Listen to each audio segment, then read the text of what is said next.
Trading based on support and resistance levels is one of the most common methods in the financial markets. But what exactly are these levels and how they are derived from the charts? Hi, I am Mahmoud Alkudsi, ADSS Senior Market Strategist, and in this video I will answer all of these questions and more. So let's get started. First of all, prices in any market fluctuate within established levels, known as support and resistance. The support level represents a price point that an asset struggles to fall below over a given time.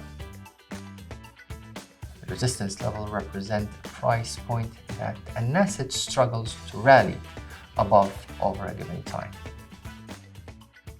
Sometimes support and resistance levels exchange roles, where a previous support level turns into resistance and vice versa. How do I identify support and resistance levels? In this chart, the support and resistance levels are identified from a larger time frame than the one I am currently trading. This means that I can take the support and resistance levels from the weekly chart when I'm trading on the daily chart, and from the monthly chart when I'm trading on the weekly chart.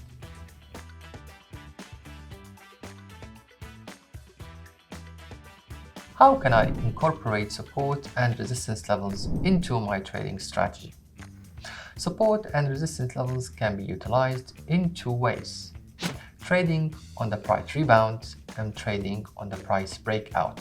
When trading on the price rebound, prices are expected to bounce when they reach support or resistance levels. With this strategy, I can open a trade in the opposite direction to the prevailing price trend.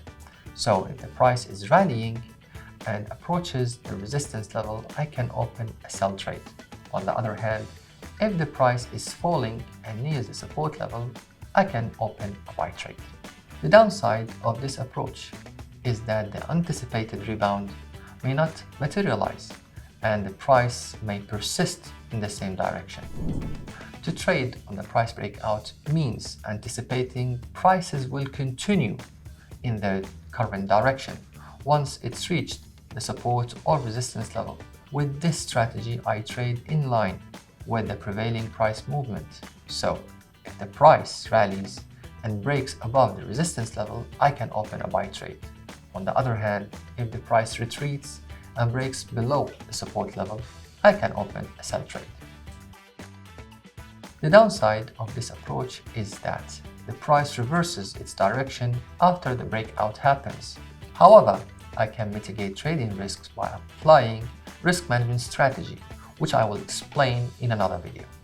That's it for this video, and thank you for watching, and I will see you in the next video where we'll continue to learn about different aspects of trading.